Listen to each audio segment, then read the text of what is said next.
my main question, who will pay for learning user-owned AI models? Because like we can see how top-tier models are getting better, like twice, fourth, staying on the like low intelligence model can be like not what users would like.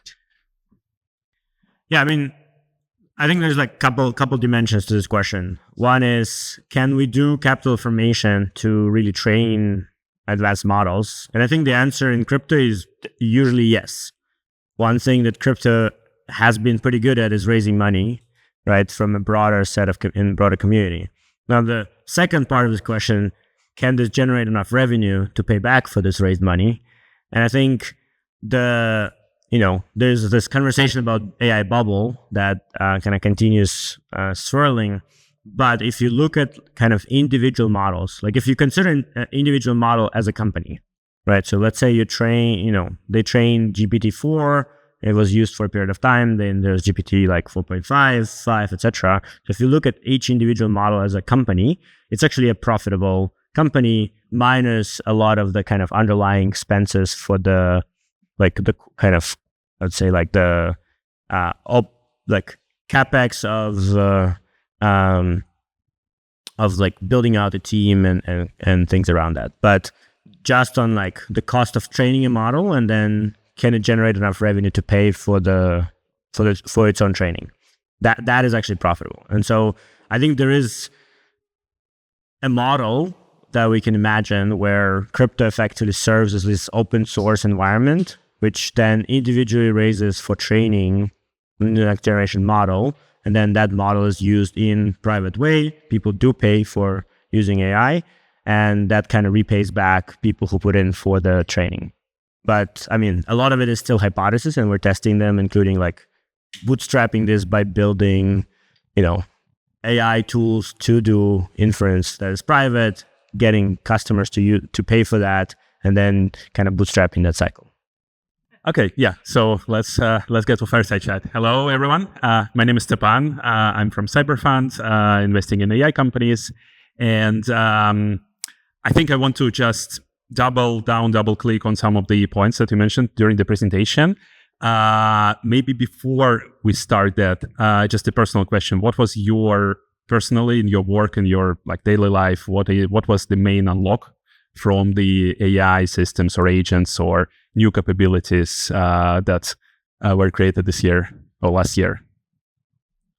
Yeah, I mean, personally, I'm using combination of just kind of NEAR AI for all the private stuff. So for example, we have a baby. There's a lot of questions when you have a baby that I don't want, third parties to know. And kind of, I definitely don't want, like sometime later this information get leaked, and now, my baby has all this potentially overhang. So that being a pretty massive unlock, and, I expect more and more interesting thing happen. Like I'm willing to give more and more context to my private AI than to, public AI. On the other side, I do use, ChatGPT for research questions, brainstorming, kind of on the business side where it's not as maybe critical. At the same time, it definitely feels like there's lack of context. We have Notion that has a lot of information internally. So it has its own AI, which has some more context, but it's also missing context. And then I do use some vibe coding tools like Codex to build, and V0 to like prototype stuff. I mean, I'm not day-to-day engineer anymore, so I'm not I'm doing it more for fun and to see how these tools work. Yeah. So I think about a year ago, we recorded a podcast in San Francisco, and back then we were talking about intents for AI, and that's what you referred during the presentation. AI will be able not just answer questions, but make actions and solve problems. It seems like it's getting more realistic, like we're getting there. Capabilities are getting better, agents are getting more reliable, but it still didn't happen. Like today, even though some demos exist in daily life, people would still go on Amazon and do it manually because it's just faster and maybe power of habit. So what do you think is missing? Like what would be the app store or iPhone moment for intents? Like what needs to happen for billions of people to actually use it daily? Yeah, good question. I think there are few aspects that not there yet. So for context, right, kind of intents this idea of like being able to describe the outcome, right? Hey, I want, a new sneakers, and it'll find it, it'll buy it, it'll get delivered, right? You don't need to think about it, right? That's kind of the idea. It's in a way, shortcutting what normally you do with Google, reading some reviews, going to Amazon or going to whatever local store, ordering it, shipping it, receiving it, etc. And for us, we, as we've been building out this infrastructure, we just started with the simplest thing, which is crypto, and that's going really well. So NEAR intents kind of for crypto trading been growing extremely well. And then we have few examples. One of them is actually in travel, where you can order your travel, book your flights, by describing like, hey, I'm going to, London from Lisbon, I have 2 kids, and it will, try and construct the flight plan. The challenge being actually fiat.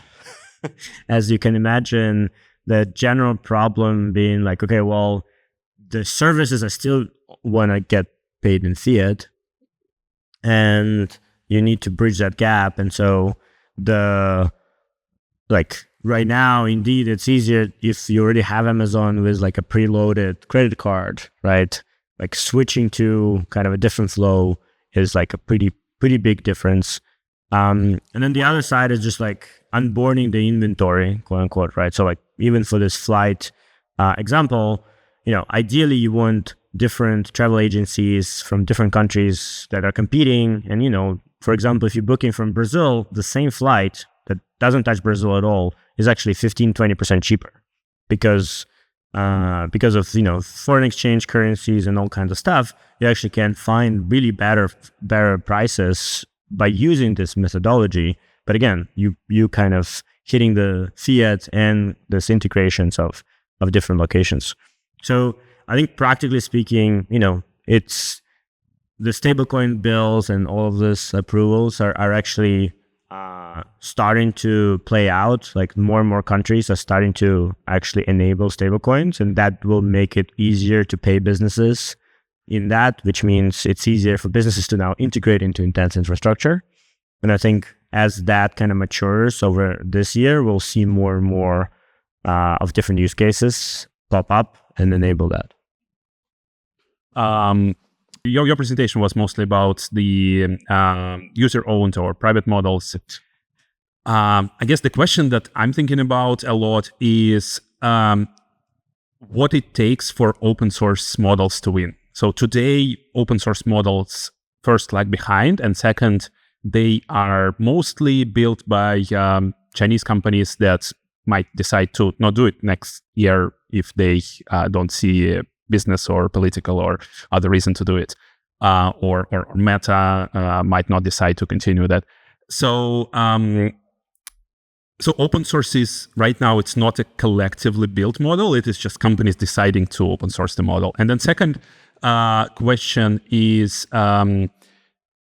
what would happen with the how can open source models achieve parity, given that today, at least what I hear and read on Twitter, companies like OpenAI, like Anthropic, they are aggressively doing a lot of post-training. They're doing continual learning, so they are improving models as you work with them. They have this context. So open source model lag behind in terms of capabilities and in terms of incentives for people to release them and to improve them.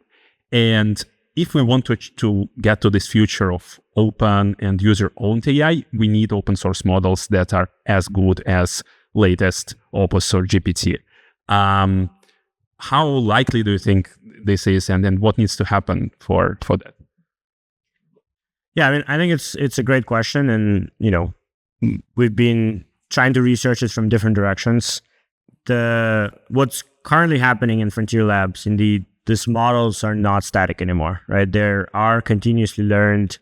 The training data is, there's actually non-deterministic order of training data based on how a model performs at any moment of time. The it's trained from the output of a previous model, plus, there's like thousands of environments where it gets, reinforcement learning done. So it's actually a very sophisticated setups now, which require a lot of engineering. Now, can open source match that? I think that part is actually easier because, if we need to build thousands of environments, well, we actually have ways to do that, right? You can incentivize, people submitting environments, like you can effectively distribute some rewards proportionally to how much lift this adding this environment does to the model. So I think the capability part is actually easier. The challenge have been really compute, right? The amount of compute you need now to train these models, like they are not training in a single data center anymore because one data set is not enough, right? So you usually have, hundreds of thousands of like H200 equivalents effectively now participating in training. The reinforcement learning is done effectively, across like 5-6 data centers, and then up like effectively new trajectories have been sent to one data center where the updates are done. So right now the challenge is the open world doesn't have that amount of compute and resources. And so that's why our focus have been like, okay, how do we bootstrap the compute layer first? And, focus on confidentiality, focus on kind of value add that Web3 can bring, and then use that to effectively gain enough compute so you can run do this kind of training rounds. The other side is there is interesting kind of asymmetry, right? If you build something in open source, if I'm sitting in a closed source lab, I can take it right away, right? And if somebody builds something in closed source lab, obviously open source doesn't get it. So you actually need a new way of doing this where you kind of preserve the open, like it's still open, but there's no easy way to like copy it right away. You want some delay because at the end it's actually not about open source winning. It's about a winning methodology being open. Like protocol. Yeah, you need a protocol-owned weights and potentially protocol-owned environments as well. And so again, this is where privacy and kind of a critical component to actually enable that. Like you need private compute where you can actually submit this environment, do the training so that weights are effectively encrypted and owned by everyone. So a lot of this seems like so there's like the technical part, which we have theoretical seems like we have theoretical solution, but not enough scale. And then the second part is incentives.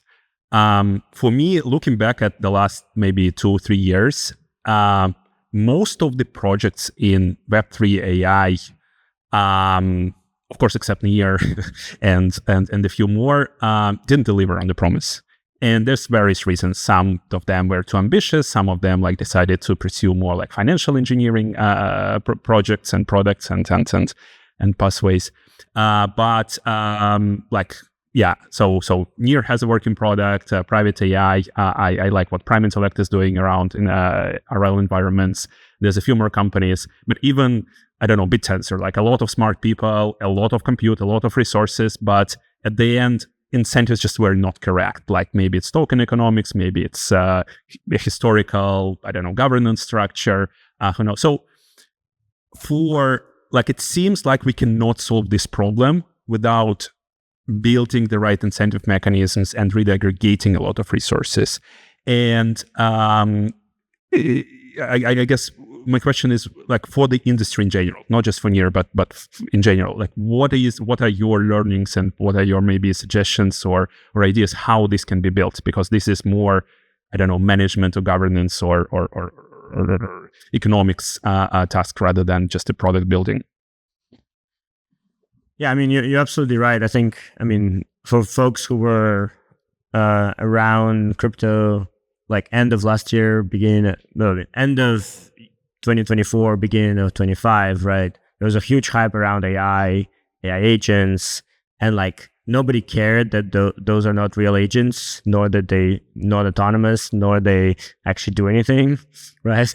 And so like the reality is, the market is still highly irrational around these things. And we kind of see, BitTensor is still a highly valuable product, token without really having kind of a, outcomes for outside of crypto, let's just say, at least much. I mean, and so like that's kind of been historically, I think, Web3 challenge in general, right? Not just, I mean, even for this DeFi, right? It's been like, you just play inside the sandbox, and we only now see like this actually coming out into like real world now that we have clearer regulations and more kind of in and out flows. So I think the governance question is extremely important. And I think, again, we see this sadly, like every also project that becomes financially successful has some form of governance drama, right? I mean, Ethereum had like whatever 6-7 founders, right, which had to deal with that. We just had Zcash going through some of these transformations as well. So it's actually indeed hard. I don't know. I don't know if I have like a general answer to apply for everyone, right? So, we are trying to chart a path through this, focusing on, onboarding external customers, actually, creating value where people are paying you for it is always a good indicator, right? I think in crypto, we have like spent a lot of time doing crypto economics and kind of circular economies. And it, got us to here, but we now need to actually like, okay, what is a true value, measured in whatever, some units of currency that this provides that externally to the system people are willing to put in. Not just in the form of investment, but in the form of like paying for services and goods. And I think that is a critical kind of transformation that we need to go through as crypto space. Again, I think like finance now is going through that, where we see a lot more, not crypto projects, but like, financial projects using crypto. And so I think we'll see the same where, we'll have AI projects using crypto for various instruments as well. But I think there's like this dream of, perfect incentive alignment, like Bitcoin style incentive alignment, where, it just creates, yeah, I mean, it's not perfect, but like it created this like, win world of hardware and people and money that created kind of this economy. And I think the challenge is, first of all, AI is evolving very quickly. And so I don't think you can codify kind of the incentives very well. And so you need a way more dynamic system for dealing with that. Yeah. That's interesting. Like I think the fact that AI is coming so quickly also it creates urgency, but also it's harder to make a perfect system. Like Satoshi had as much time as he wants to build the first prototype. Right now, there's a lot of pressure. So in your presentation, you had, I think for me, two main kind of keywords. One was private AI or confidential AI. So running AI in TE or on device. And of course, it makes sense for me or for company, for organizations to store data locally. And second keyword was user-owned AI. And how I understand it's not the same thing. I can have private AI that is like provably run within confidential environment owned by Microsoft, Amazon, Google, OpenAI, Anthropic. And I think like for me personally, I feel like this is the default path. So right now, like same as crypto. Crypto one, yes, of course we have like huge crypto adoption, but a lot of cypherpunk ideas, like we don't have DAI anymore. We don't have like really permissionless stablecoins. They don't exist. Why? Because regulation, because this like idea that cryptography is freedom is not like maybe a minority here, but I feel like it's not really manifested in the real world right now.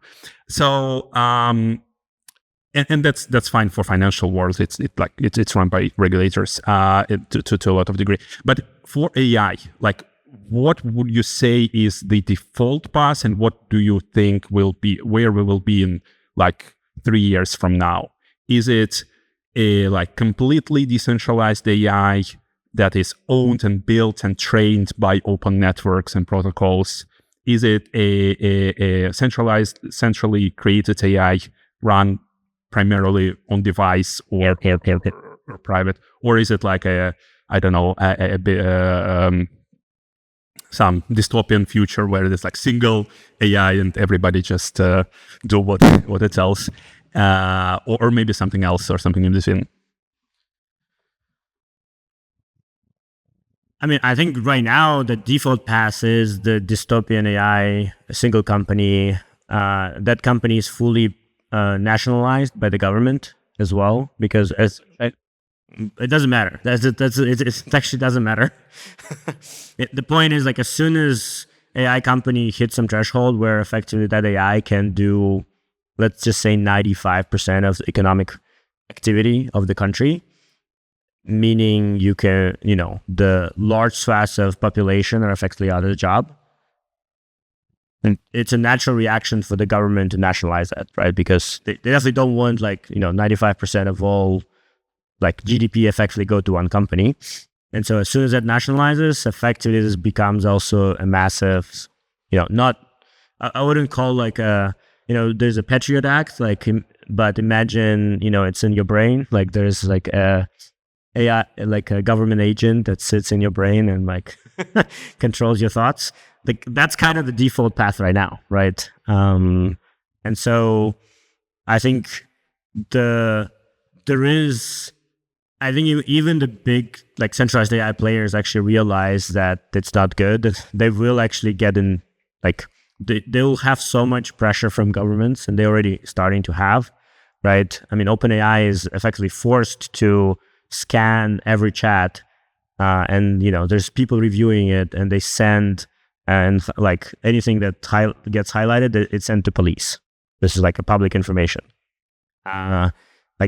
This was because of the pressure that came, right? Because they can. Versus, the alternative is if it's built on private and verifiable stack, they cannot do that. And so it doesn't matter how much pressure you have. Same with Apple, right? Apple was pressured a lot to effectively break into the iPhones, and they're like, hey, we can't, right? The design, it literally doesn't allow that. So I think there is a possibility that even kind of, as you said, the centralized companies adopting this privacy verifiability stack, that will happen. So that's, less default path, but possible.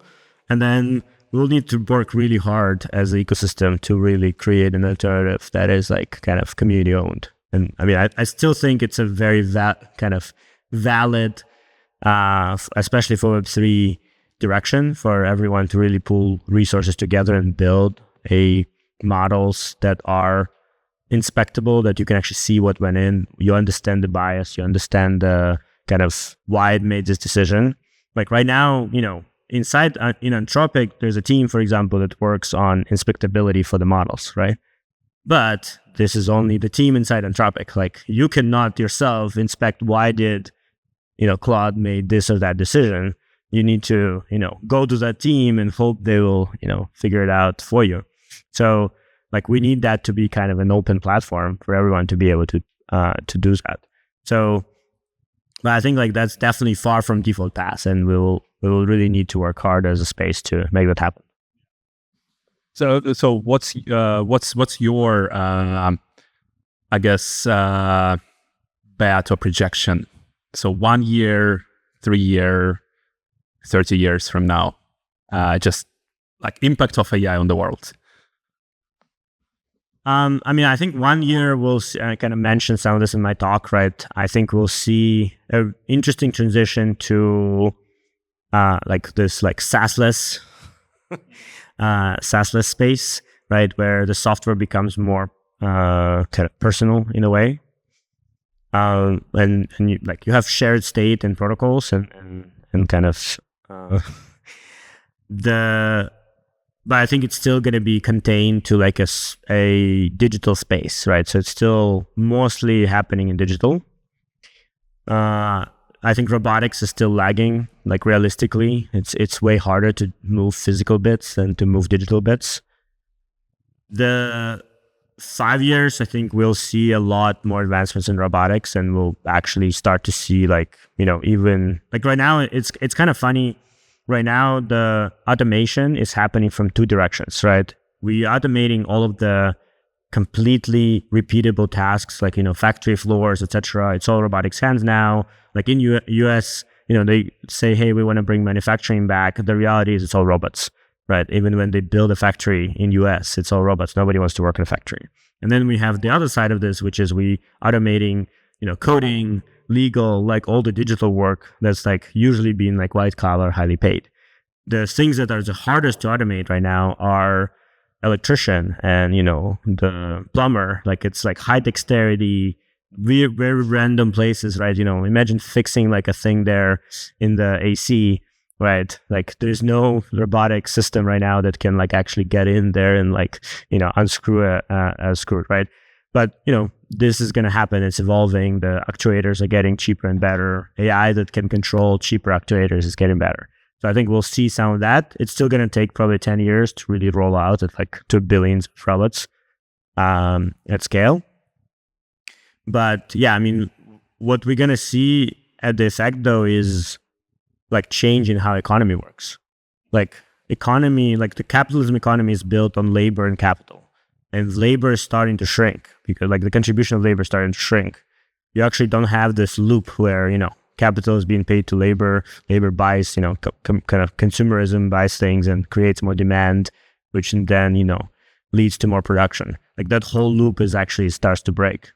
And so we actually will need a new type of economy, like new economy theory to actually live in this AI world. And so that's something that's like my side project. So I think like if we look at the 30-year horizon, that's where things becoming really, really interesting. But the good thing for anyone who's like worried, okay, what are we going to do when AI going to do everything? There's a lot of things people already do that have no economical impact whatsoever.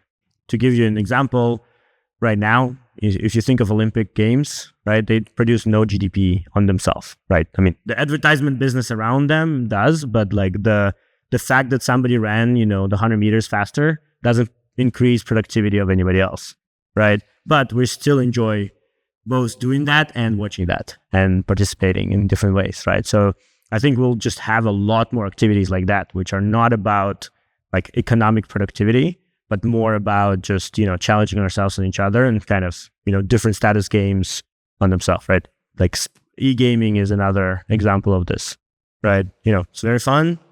Lots of people love to watch it and participate in it. Doesn't really produce, more things in the world from an economic perspective.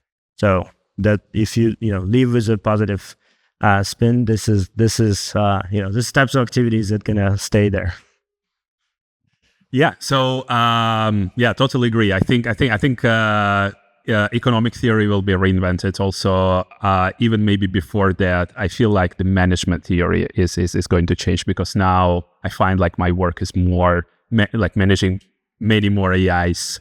We have a small team, like just 8 people, but still it's more like I have 100 AI conversations per day and tasks and verification and maybe a couple calls with colleagues. I think we're at time, and do we have time for questions? Okay, yeah. So let's open for questions.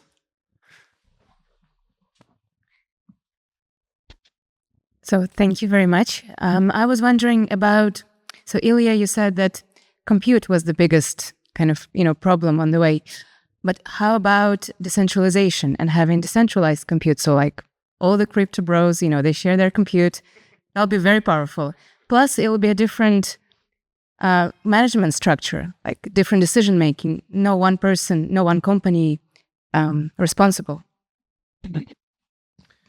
Yeah, I mean, that's a great kind of dream. It kind of breaks in a practical sense because right now, like one industrial grade GPU, right, like B200, for example, right now is more effective than probably 1,000 or even more CPUs of individuals. And, it's collocated, so you don't have latency issues. So the reality is right now, if you just have thousands of B200s in one location, it's, multiple orders of magnitude more effective than just trying to unite a bunch of individual crypto bro compute. And so in reality, right now, what we're doing is trying to unite the data centers that have H200s and B200s like actual industrial grade GPUs, trying to unite them, because the interesting thing happened is that a lot of companies, a lot of, even governments have bought a bunch of compute, but they're not using it.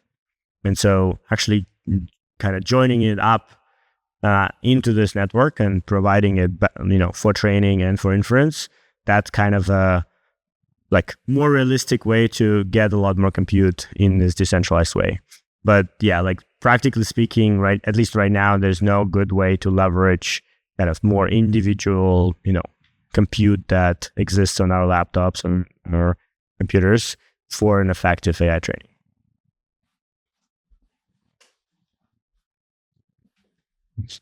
I guess this is for either of you.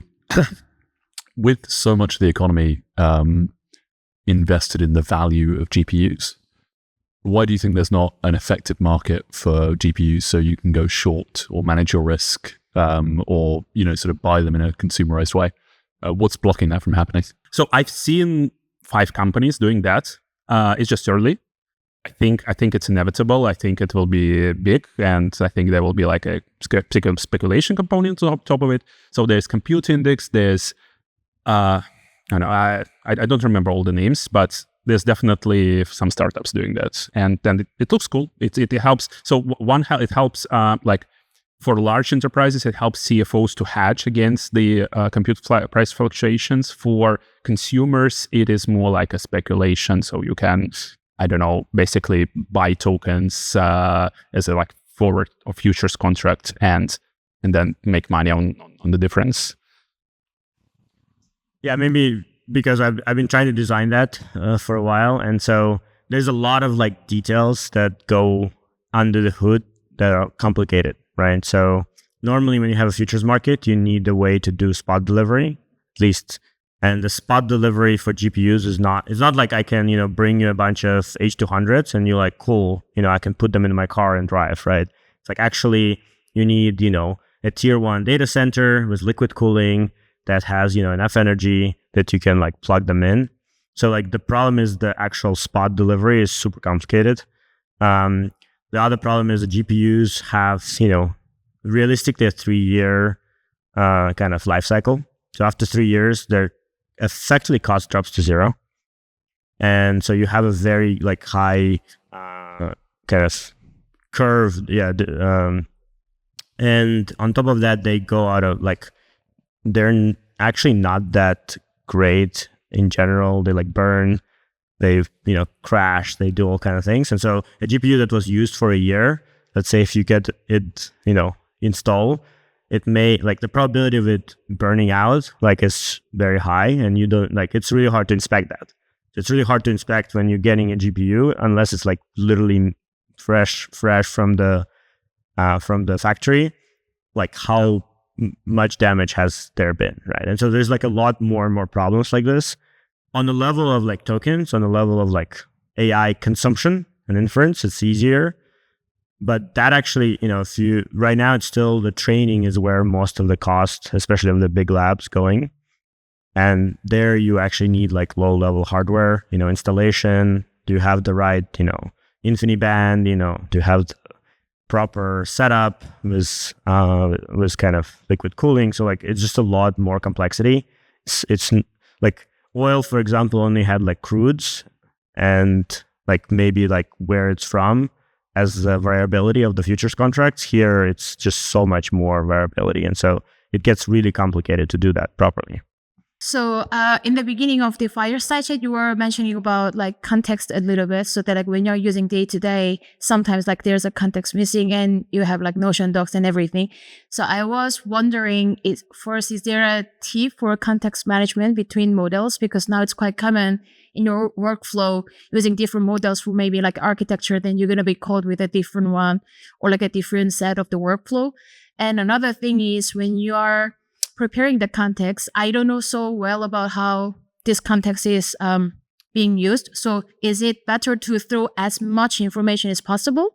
Or is it better to provide something a bit succinct for the sake of cost and then maybe signaling what is the more important one? So I was wondering how we can manage context better till we got maybe absolutely cheaper model that you can just throw everything in. So I think we have at least 2 companies that talk about this in the following talks. So I'll let them talk about some of the products they're building. But broadly speaking, I mean, it really depends, right? So for some things, it's useful to just, throw as much as possible, and, it's able to kind of cursory find information. For some things, it's better to like narrow it down to, give it few tools possible and get it done. So it really depends on the problem and kind of the high level approach you're using. But I think this is where, a lot of work right now is happening, both in kind of Web 2. There's a lot of startups that are doing different, like shared context, shared memory for agents, memory for organizations, as well as in Web 3. I think, a few different startups are going to be talking about that.